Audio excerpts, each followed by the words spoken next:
ముఖ్యమంత్రి హోదాలో ఉండి రేవంత్ రెడ్డి పచ్చి అబద్ధాలు మాట్లాడుతున్నారని ఎంఆర్పీఎస్ నాయకులు మండిపడ్డారు. మెదక్ జిల్లా మాసాయిపేట మండల కేంద్రంలో ఎంఆర్పీఎస్ రాష్ట్ర నాయకులు మాసాయిపేట యాదగిరి మీడియా సమావేశం నిర్వహించి మాట్లాడుతూ ఎంఆర్పీఎస్ వ్యవస్థాపక అధ్యక్షులు మందకృష్ణ మాదిగపై రాష్ట్ర ముఖ్యమంత్రి రేవంత్ రెడ్డి చేసిన వ్యాఖ్యలను తీవ్రంగా ఖండించారు. ముఖ్యమంత్రి హోదాలో ఉన్న వ్యక్తి పచ్చి అబద్ధాలు మాట్లాడుతున్నారని ఈ సందర్భంగా వారు తెలిపారు.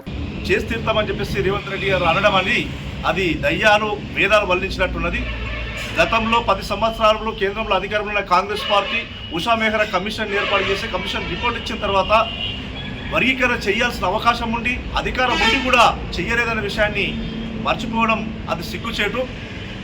ఈ రాష్ట్రంలో 3 పార్లమెంటు రిజర్వ్డ్ స్థానాలలో ఒక్క మాదిగ కూడా సీటు కేటాయించకపోవడాన్ని మేము అభ్యంతరం చెప్తున్నప్పుడు ప్రశ్నిస్తున్నందుకే ముఖ్యమంత్రి రేవంత్ రెడ్డి గారు మందకృష్ణ మాదిగ మీద దిగజారుడు ఆరోపణలు చేయడము అది సిగ్గుచేటు విషయం గుర్తు చేస్తూ ఉన్నాం.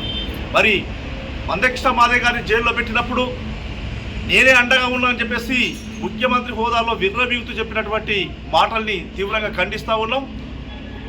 రేవంత్ రెడ్డి గారిని జైల్లో పెట్టినప్పుడు రేవంత్ రెడ్డి గారికి సంపూర్ణంగా సంఘీభావం ప్రకటించి అండగా నిలిచింది మందకృష్ణ మాదిగ అనే విషయాన్ని మర్చిపోవడము మేము తీవ్రంగా ఖండిస్తూ ఉన్నాం.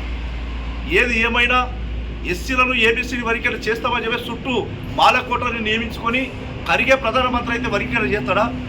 గతంలోనూ రాహుల్ గాంధీ చుట్టూ కాంగ్రెస్ పార్టీ ముఖ్య నాయకుల చుట్టూ మాల సామాజిక వర్గానికి సంబంధించినటువంటి కోటరీ ఉండడం వల్లనే వర్గీకరణ జరగలేదనే విషయాన్ని గుర్తు చేస్తూ ఉన్నాం.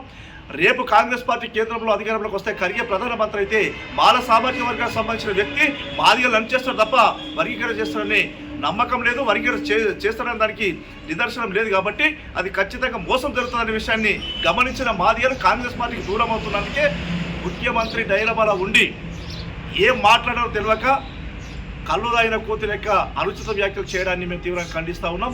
ముఖ్యమంత్రి రేవంత్ రెడ్డి గారు మందకృష్ణ మాదిగ మీద మాట్లాడేటప్పుడు ఆలోచన చేసి మాట్లాడాలి, నిజాయితీగా మాట్లాడాలి, నిక్కచ్చిగా మాట్లాడాలి. పచ్చి అబద్ధాలు మాట్లాడితే ఖచ్చితంగా ఎంఆర్పీఎస్ నాయకత్వం మరి తీవ్రంగా ఖండిస్తుంది. ఎదుర్కొనే కాడ కూడా ముందుంటామనే విషయాన్ని గుర్తు చేస్తూ ఉన్నాం.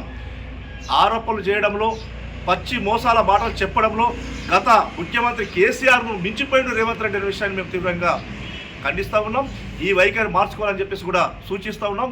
లేని పక్షంలో ఎంఆర్పీఎస్ నాయకుడి పట్ల ఇదే విధంగా ఆ అనుచిత వ్యాఖ్యలు పచ్చి అబద్ధాలు చేస్తే భవిష్యత్తులో మాదిగ సత్తా ఏందో చూపించడానికి కూడా ఎంఆర్పీఎస్ నాయకత్వం సిద్ధంగా ఉందని చెప్పేసి తెలియజేస్తూ ఉన్నాం. మరిన్ని అప్డేట్స్ కోసం మా ఛానల్ని సబ్స్క్రైబ్ చేయండి.